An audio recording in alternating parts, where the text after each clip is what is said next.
Good afternoon. So holiday pa rin ngayon kaya medyo wala pa masyadong tao. So nag-drop by lang tayo dito sa ating kabilang garahe. Pakita ko lang sa inyo, ito yung manual na EcoSport natin. 2017 to guys, manual transmission.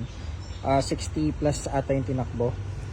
Fresh unit to. Maalikabok lang kasi madumi lang dito. At matagal na medyo, alam niyo naman, bakasyon. So available pa naman to as of now. Although hindi ko alam, may kukuha ata nito yung si boss from Bicol na nag-drop by sa atin last week. So, hindi ko lang alam kung magre-reserve sila via online. Pero as of now, available pa naman to, color black. 2017 to guys, manual transmission. Meron din tayong red. Kaso ito is reserved na po ito. Itong EcoSport na red. Automatic naman to. Ayan, so for processing na ito guys, nakapila to sa atin after ng bakasyon.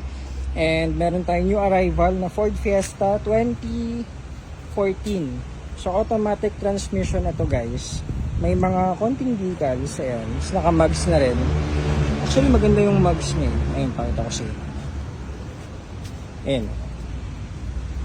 So pogi, ilang inch ba to? 17.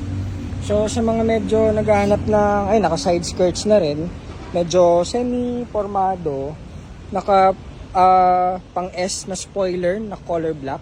So meron lang siyang parang stripes, yan. So bagay yung mugs dun sa sasakyan, naka low profile na na goma, naka body kits na rin pala tong sa likod.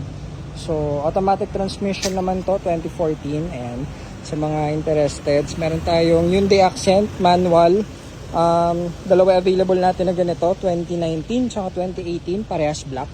Sa mga naghahanap ng magagandang unit na manual, yan, meron tayong Hyundai Accent.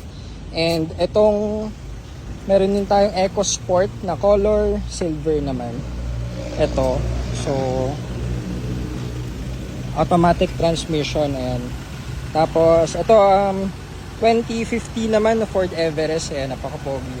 So, available to, bagong hango natin. Ginamit natin pang service kasi alam niyo naman pag ngayong bakasyon, mga family, gathering, family outing. Ayan. So, para 7-seater, syempre, maluwag, tsaka pogi. Ayan, ito yung isa sa mga pinakapoging SUVs na available sa market. Yan. Ayan, Everest na 2015 manual transmission to guys. First owned. Sobrang fresh ng in and out. Alaga nung may-ari. So available pa yan. Naka-black na rin yung mga trimmings, pati yung mga mags, bago yung mga gulong sa harap. Ayan, so yun muna. Nag-update lang tayo dito at mga available units natin. Except doon sa pula at reserved na yun. So ayun guys, message kayo kung mayroon kong inquiries, pwede kayo mag-visit, open na kami on Monday. So yun, good afternoon, GT Cars.